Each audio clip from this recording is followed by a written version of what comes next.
কি বলি বাসরে ঘরে ওই পদ্মার কালিয়া নাগিনীতে তার স্বামীকে দংশন করেছে। না না, এ হতে পারে না, এ হতে পারে না। এমন হতভাগীকে আমি জন্ম দিয়েছিলাম, একটা নিশু ঘর করতে পারলো না তার স্বামীর সঙ্গে, ভেসে চলেছে ওই সাগরের জলে। ওরে বেহুলা, এভাবে যাস না রে মা,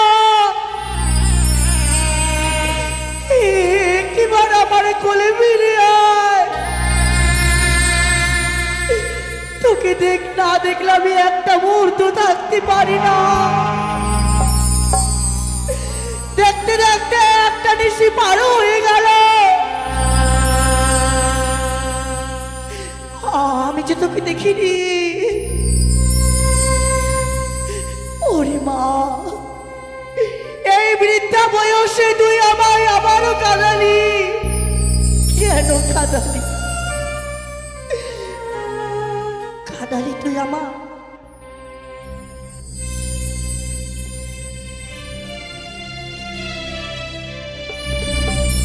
ওই আমার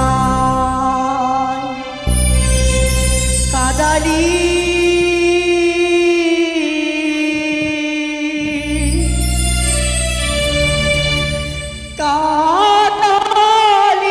মা বেহুলা নিধন কালে।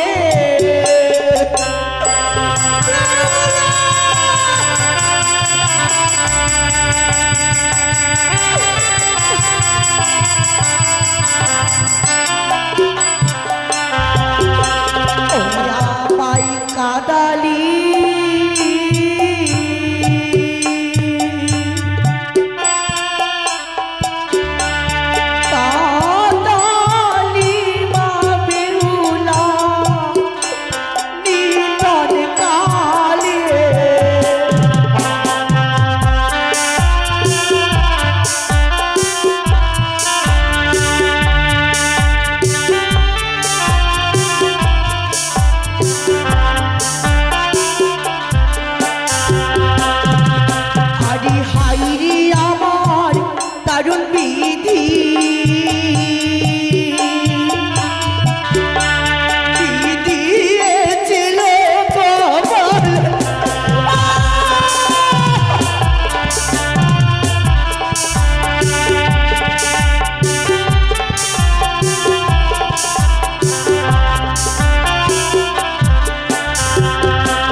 কাদালি মা বেহুলা নিধন কালে।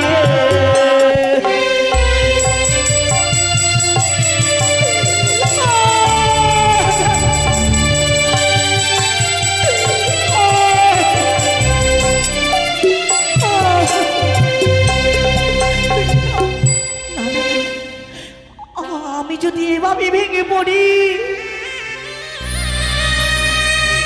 তাহলে যে হবে না। আজ হচ্ছে অষ্টমঙ্গলার দিন, আজকে আমার দুই ছেলেকে পাঠাবো তাদের বোনকে আনতে। আমি এভাবে ভেঙে পড়বো না, আমি ডাকবো আমার দুই ছেলে আলাই দুলাইকে ডাকবো। কোথায় বাবা আলাই দুলাই?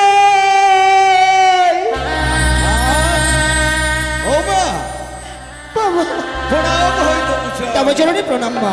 আশীর্বাদ করি বাবা। দেখি মা তুমি কাঁদছো কেন কাঁদছি জানিস বাবা? আমি জানি মা, গতকাল বোন বেহুলাকে বিদায় দিয়ে তুমি একেবারে ভেঙে পড়েছো। তুমি বলতে পারো মা, নারীরা কোনোদিন বাবার বাড়িতে থাকে? দেখ না রে ভাই, মা বেহুলাকে বিদায় দিয়ে একেবারে ভেঙে পড়েছে। সত্যি দাদা? হ্যাঁ। সত্যি বলেছিস তোরা, কিন্তু জানিস বাবা, বলো। আমি লোকের মুখে শুনলাম তোদের বোন ওই সাগরের জলে ভেসে চলেছে। কি বলছো মা? আমাদের বোন বেহুলা কি হয়েছে তার? কেন সাগরের জলে ভেসে যাচ্ছে? কেন ভাসছে জানিস বাবা? আমি শুনেছি ওই বাসরি ঘরে তার স্বামীকে ওই পদ্মার কালে নাগিনী দংশনে করেছে। কি বলছো তুমি? তার মৃত স্বামীকে বক্ষে লুয়ে ভেসে চলেছে ওই সাগরের জলে। দাদা, হ্যাঁ। তাহলে এই কথা শুনবার পর আমাদের এই উজানিতে থাকা মোটেই ঠিক হবে না। কিন্তু ভাই, তাই তো আমরা দুই ভাই এই মুহূর্তে উল্কার নেই ছুটে যাবো বোনকে ফিরে নিয়ে আসতে। কিন্তু ভাই, আমার এ তো কিছুতেই বিশ্বাস হচ্ছে না। এই দেশের রাজা চন্দ্রপতি সদাগর ও একজন বিচার, তার 6টি বিধবা বউ রয়েছে ঘরের কোণে বসেই আমার দুগ্ধবালী বা বোনকে ওই সাগরের জলে নিক্ষেপ করে দিবে। কিন্তু দাদা, আমার তো ভাবতে অবাক লাগছে। সে নাকি চম্পলার রাজরানী হয়ে থাকার কথা, সে যদি আজ ভেসে যাচ্ছে সাগরের জলে। সত্যি ভাই, কিন্তু সত্যি কিনা মিথ্যা আমরা এই মুহূর্তে বোনকে আনবার জন্য ছুটে যাব। কিন্তু মা, বাবা, শুনেছি নতুন আত্মীয়তা করতে গেলে সাথে করে কিছু নিয়ে যেতে হয়। তোরা সত্যই বলেছিস। তাই তো তোদের বোন মিষ্টি খেতে বড় ভালোবাসতো দেখে আমি সারা রাত জেগে তোদের বোনের জন্য মিষ্টি বানিয়েছি। মিষ্টি বানিয়ে মেলুনির ভারে সাজিয়েছি। বাহ, সেই মেলুনির ভারে নিয়ে তোরা চা বাবা। ঠিক বলেছ মা। বোন বেহুল আমাদের ছোট থেকে মিষ্টান্ন খেতে বড় ভালোবাসত। না জানি মিষ্টান্নের ভার নিয়ে যখন বোনের সম্মুখে গিয়ে দাঁড়াবো, হতভাগী অদূর থেকে ছুটে এসে দাদা দাদা বলে জড়িয়ে ধরে কত না আনন্দে মুখরিত হয়ে উঠবে। দাদা, হ্যাঁ, কিন্তু দাও মা দাও। ঠিক বলেছিস ভাই। আর বিলম্ব না করে ছুটে যাব ওই নদীর কিনারায়।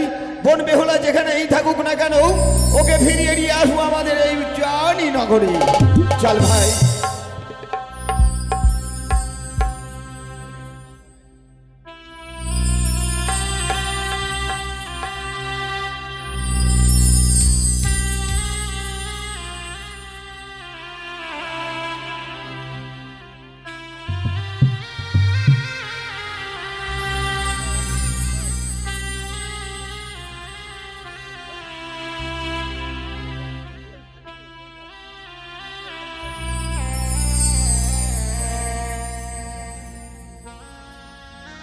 চলো দাদা।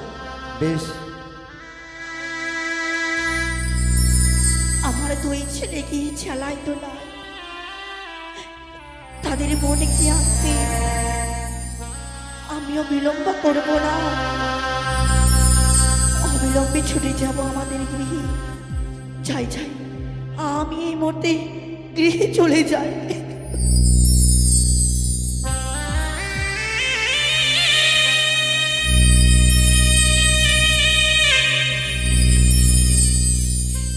দাদা, দাদা, আজ আমরা কি শুনলাম? সত্যি যেন বোন বেহুলা আমাদের চম্পকনগরে নেই। আমাদের বোন বেহুলা ওই মৃত স্বামীকে বক্ষে ধারণ করে অবলার সাগরে ভাসতে ছুটে চলেছে কোন অজানার পথে। তাই তো এমনি ভাবে নয়, আমরা দুটি ভাই সুরে সুর মিলিয়ে বেহুলা বলে ডাকবো। হতভাগী যদি আমাদের ডাক শুনতে পায়, আমাদের ডাকে সাড়া দেবে দাদা। ঠিক বলেছিস ভাই। ডাকো না দাদা, একবার ডেকে দেখ। উচ্চস্বরে বেহুলাকে ডাকো। বেহুলা, ও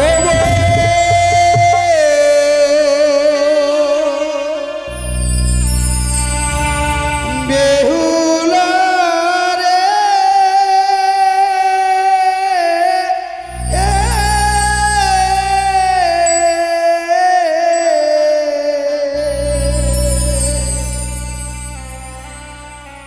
কোথায় গিয়ে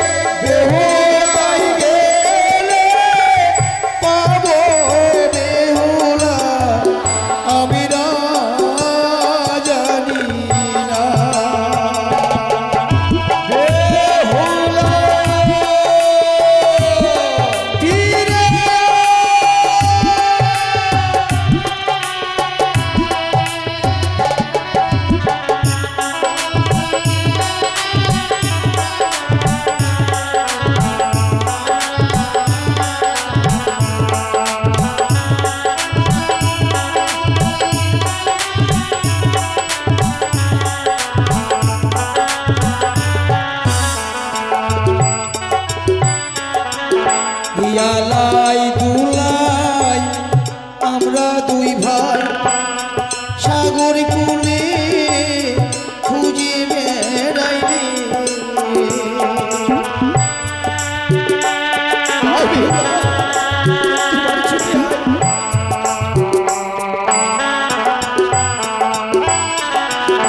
ইয়ালাই দুলাই আমরা দুই ভাই সাগর কুলে খুঁজে বেড়াই রে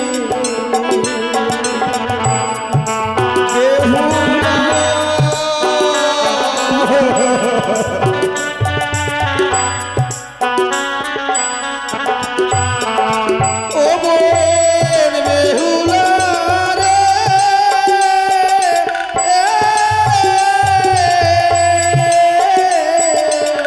কোথায় গেলে পাবো বনি রে আমি না জানি না ওরে কোথায় গেলে পাবো তোরে আমি না জানি না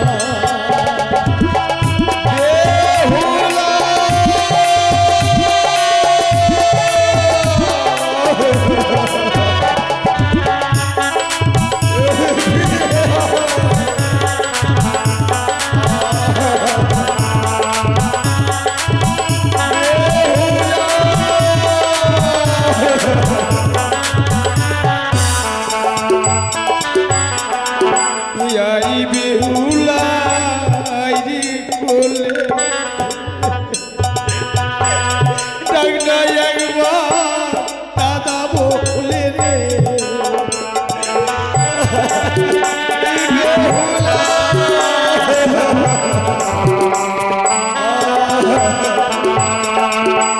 আই বেহুলা আইরি কোলে ডাকনা একবার দাদা বলে রে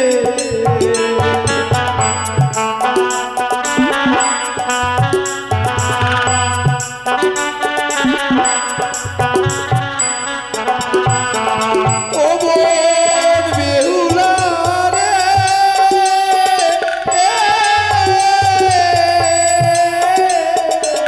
কোথায় গেলে পাবো বনি রে আমি না জানি না ওরে কোথায় গেলে পাবো তোরে আমি না জানি না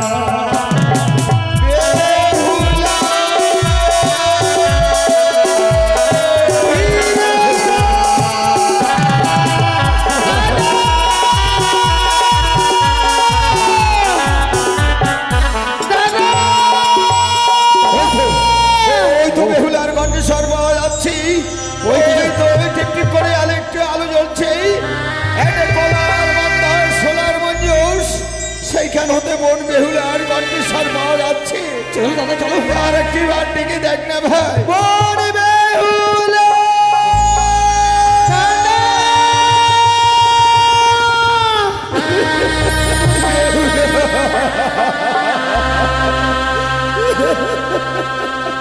ওরে তোর এই দৃশ্য দেখার আগে কেন আমাদের মৃত্যু হলো না? দাদা হ্যাঁ সত্যি রে বেহুলা তোকে যে রূপের দর্শন করবো আমি স্বপ্ন কল্পনা করতে পারিনি রে কি আমার কপাল দাদা সবার কপালে তো আর সুখ সই না এই হতভাগীর কপালে সেই সুখ সইনি বলে আজ এই বেশি তোদের সম্মুখে গিয়ে দাঁড়িয়েছি দাদা কিন্তু বেহুলা আমরা যখন এসে গেছি বোন আমরা তোকে আর ওই সাগরের জলে ভেসে যেতে দেব না রে জানিস মায়ের মুখে যখন শুনলাম তুই নাকি রাজপ্রাসাদে নেই তোর মৃত্যু স্বামীকে নিয়ে অবলার সাগরে ভেসে চলেছিস তৎক্ষণাৎ আমরা উল্কার নেই ছুটে এসেছি তোর কাছে চল বোন চল আমাদের সঙ্গে ঘরে ফিরে চল যাবি না আমি আর ফিরে যাব না এ, কি বলছিস বেহুলা এই তবে তুই এই তোর বড় স্বামী বাক্যে ধারণ করে কোথায় চলেছিস আমি যাব দেবপুরী সেখানে গেলে কি হবে সকল দেবতার কাছে স্বামীর প্রাণ ভিক্ষে চাইবো আমি আরে না ওরে জানিস এই ধরা কখনো ফিরে আসে না। কেন ফিরে আসে না দাদা? হ্যাঁ বোন, এই পৃথিবীতে যে একবার জন্মগ্রহণ করে তাকে একদিন না একদিন পৃথিবীর মায়া মমতা পরিত্যাগ করে চলে যেতে হয়। আর যে একবার চলে যায় কোনোদিনই ফিরে আসে না। তাই তো তোর স্বামীকে আমাদের হস্তে তুলে দে, নিয়ে যাবো আমাদের এই উজানির মহাশ্মশানে, তার সৎকার করে তোকে আমরা আমাদের গৃহমাঝে। না দাদা না, আমি তা করবো না। আমার স্বামীকে তোদের হস্তে তুলে দেবো না। বেহুলা, আজ তুই অমন করে না করছিস কেন? ওরে না রে, এই জলপথ দিয়ে কেউ যেতে পারেনি, তুইও যেতে পারবি না। ওরে ফিরে চল। না, ও ফিরে চলো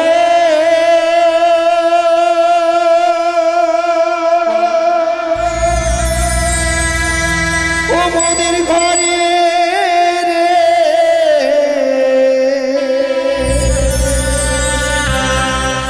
ওরে ছয় ভাইয়ের দুলালি বেহুলা।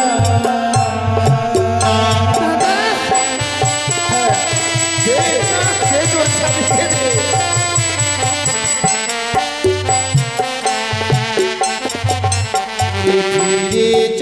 ফিরে চলে বলি রে,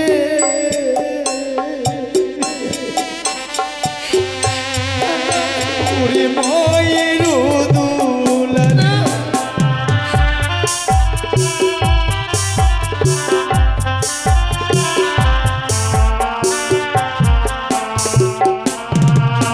ওরে তুইও যদি না যাস বনি রে, আমি যদি না যাই, বুঝি মাঝে কেঁদে মরবে।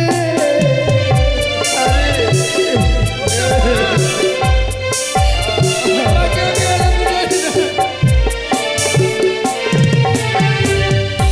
মা, মা আমার জন্য প্রাণে মারা যাবে। তুই হয়তো জানিস না বেহুলা, তোকে বিদায় দেওয়ার পর মা যেন সারাক্ষণ নজর নয়নে বেহুলা বেহুলা বলে কেঁদে চলেছে। মায়ের বক্ষ যেন নয়ন জলে সদা সর্বদা ভেসে যায়। চল, আমাকে ছেড়ে কোনোদিনও থাকেনি তো মা, তাই আমার জন্য মায়ের বড় চিন্তা হয়। কিন্তু তোরা তো রয়েছিস, হ্যাঁ। তোদেরকেই তো মাকে সামলাতে হবে দাদা। না বেহুলা না, আমি বুঝতে পেরেছি যেই যেই মস্তকে সিঁদুর ধারণ করেছিস সেই সিঁদুর মুছে দিয়ে কি করে যাবি, তাই না? আর সিঁদুরের ভোগ তোলে ভগিনী রক্ত চাঁদরি দে।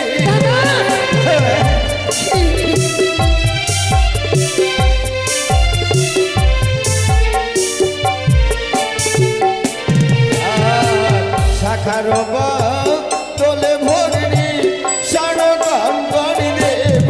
সোনার গঙ্গা, আরে, কতটা সুখ আমার জীবনে।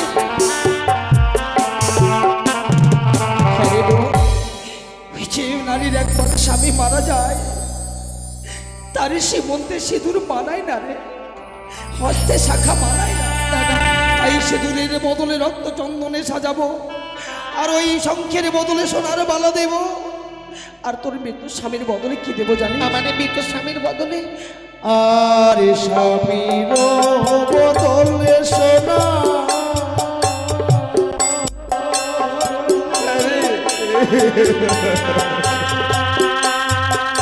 আমরা সোনার পুতুল দেব।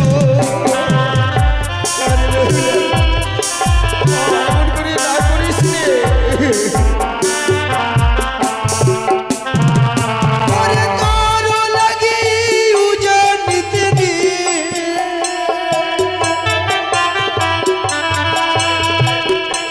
নিরামিষের বাজারও বসাবো।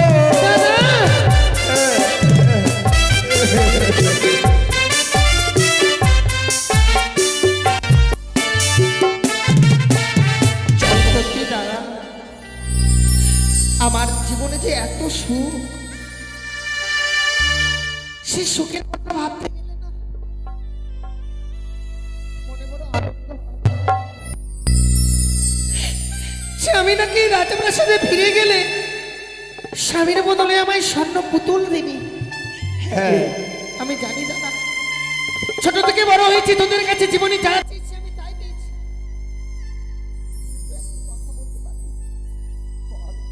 ওই স্বর্ণপুতুল আমায় একটি বারের জন্য বেহুলা বলে ডাকবে। ওরে বেহুলা, সে কোনোদিনই বেহুলা বলে ডাকবে না। কিন্তু তুই একটিবার ভেবে দেখতো বোন, যে স্বামী তোর প্রাণে মারা গেছে সেও তো কোনোদিন তোকে ডাকবে না রে। আমি যদি স্বামীর প্রাণ ফিরে পাই, ঠিক সে আমায় যে বেহুলা বেহুলা বলে ডাকবে। তুই কি কোনোদিন শুনেছিস বোন যে কেউ কোনোদিন মরা প্রতির প্রাণ ফিরে পেয়েছে? সতী সাবিত্রী। তুই কার কথা বলছিস? তুই সতী সাবিত্রীর কথা বলছিস? ওরে সে কথা আমার অজানা নয়। সাবিত্রী প্রতিব্রতা সতী ছিল, তাই তো আপন গুণে পাইতে সম্মান জম ঠাই ফিরে পেয়েছিল সত্যবান। কিন্তু সাবিত্রীর মতো কি তুই ব্রত পালন করতে পারবি? কেন পারবো না? আমায় যে পারতেই হবে দাদা। আমি যদি না পারি আমার স্বামীর প্রাণ আমি ফিরে পাবো না। যাও তোমরা ফিরে যাও মায়ের কাছে, তোমরা সকলে ফিরে যাও। বেহুলা, যে দাদার সামনে মাথা উঁচু করে কথা বলতিনি, আজকে কেন দাদার প্রতিটি কথাই তুমি উত্তর দিচ্ছি? আমি বুঝতে পেরেছি বোন বেহুলা, আমার মন বলছে তোর স্বামীকে এই সাগরের জলে বিসর্জন করে না জানি হয়তো কোনো যোগের হাত ধরে দাঁড়িয়ে দাঁড়িয়ে ভিক্ষা করে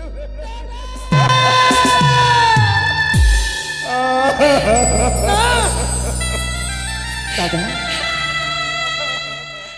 আজ বেহুলাকে তুমি কি অভিশাপ দিলে দাদা? জানি না রে ভাই, এই মনের দুঃখে আমি কি বলতে কি বলে ফেলেছি।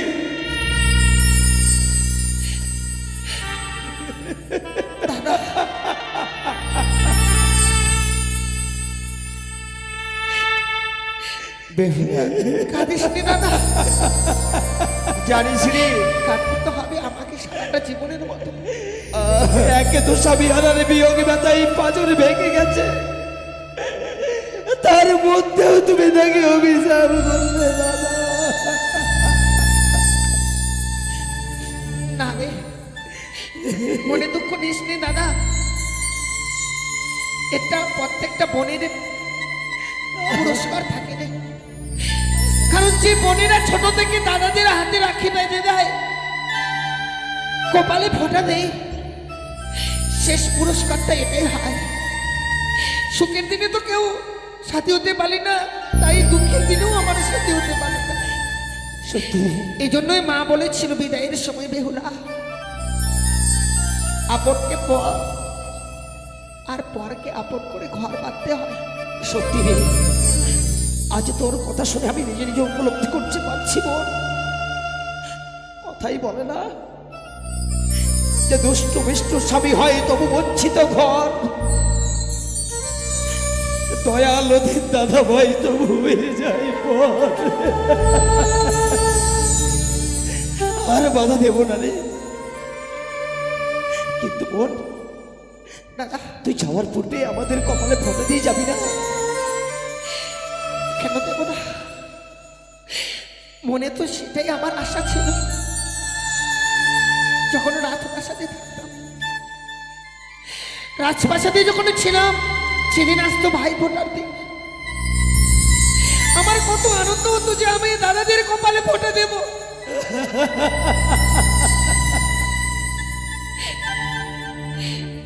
স্নান সেরে ঠাকুর মন্দিরে পুজো দেবার পর আমি তোদের কাছে গিয়ে বলতাম, দাদা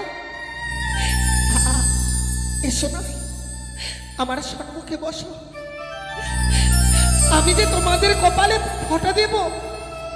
কিন্তু আজকের দিনে তা কি করে সম্ভব হবে বোন? কেন দাদা? তুই তো আমাদেরকে স্পর্শ করবি না, কি করে ফোঁটা দিবি আমি বল? তোদেরকে স্পর্শ না করতে পারলে কি হবে? মনে যদি চায় কেন হবে না? দেখ না তোরা দাঁড়িয়ে রয়েছিস, তোদের ছায়াগুলো এই জলের মধ্যে পড়ে রয়েছে। আপন ভেবে যদি ফোঁটা দেওয়া যায় তাহলে তো সেখানেও দেওয়া যায় দাদা। বস না। বেশ, তাই হবে বোন বেহুলা। ঠিক এভাবেই তো জানি না তোর সাথে আর কোনোদিন দেখা হবে কি না। যখন তোরা এভাবে ঠিক বসে থাকতিস আমার সঙ্গে, মামাই শিখিয়ে দিয়েছিল, সেই কথাটা আমি বলতাম, ভাইয়ের কপালে দিলাম ফোঁটা, জমেরই দুয়ারে পড়লো কাটা, যেমন যমুনা দেই জমকে ফোঁটা, আমি দেই আমার ভাইকে ফোঁটা। ভাইয়ের কপালে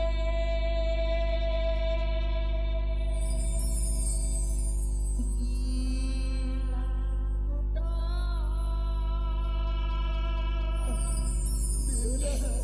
এই তো আমি ভাইয়ের কপালে দিলাম ফোঁটা, এই তো আমি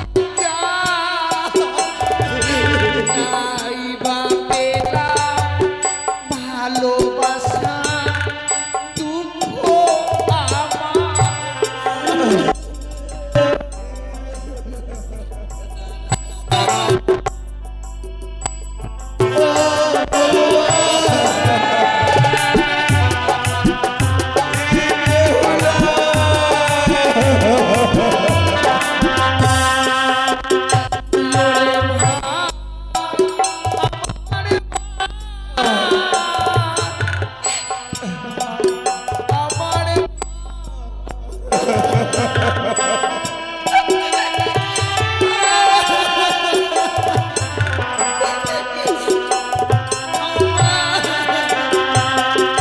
স্বামী বকে লইয়ে দাদা যাব দেব পুরে, এই আশীর্বাদ দাও না তোমরা, আসি যেন ফিরে।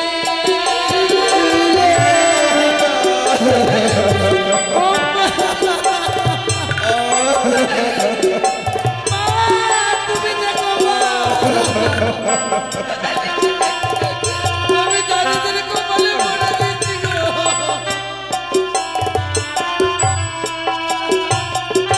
স্বামী পক্ষে লইয়ে দাদা যাব দেব পুরে, এই আশীর্বাদ দাও না তোমরা, আসি যেন ফিরে।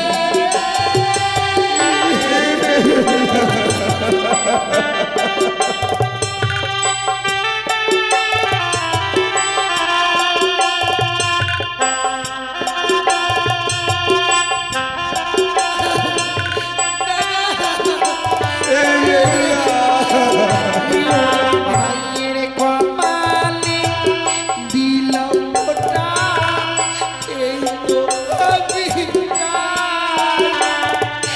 নাই বা পেলাম ভালোবাসা, দুঃখ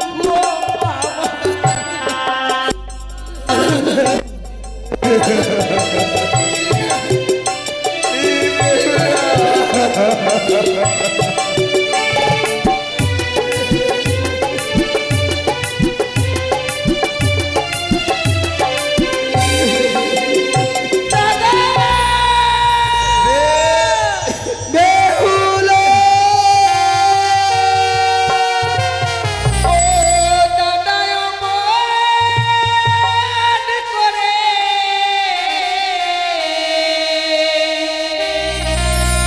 বেহুলা দেখো আমার, বেহুলা তোমাদের চোখে জলে পথিজি আমার। দাদা পিছু হয়ে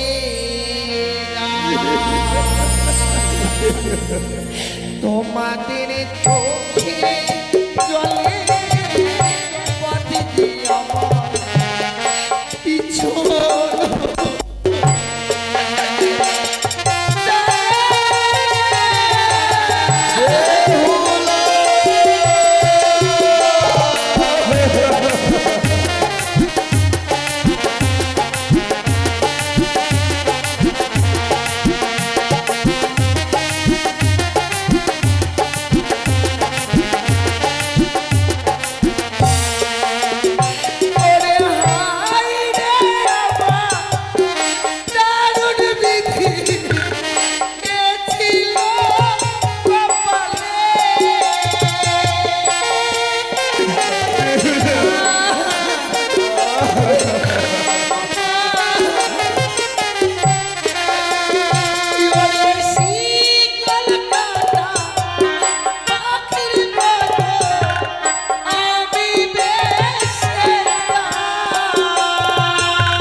তোমাকে যেন তার মৃত্যু সবাইকে ভক্ষে ধারণ করে শত বাধা অতিক্রম করে চলে গেল। সত্যি ভাই, চল না আজ আমরা অদূর থেকেও আমরা দুহাত তুলে বেহুলাকে আশীর্বাদ করব। বেশ। যে আষাঢ়ে ঠাকুরের জলে ভেসে যাচ্ছে, হ্যাঁ ঠাকুর যেন তার মনস্কামনা পূর্ণ করে। বেশ ভাই, চলো দাদা, চল। আমরা মাকে বুঝিয়ে রাখবো। বেশ, তাই চল।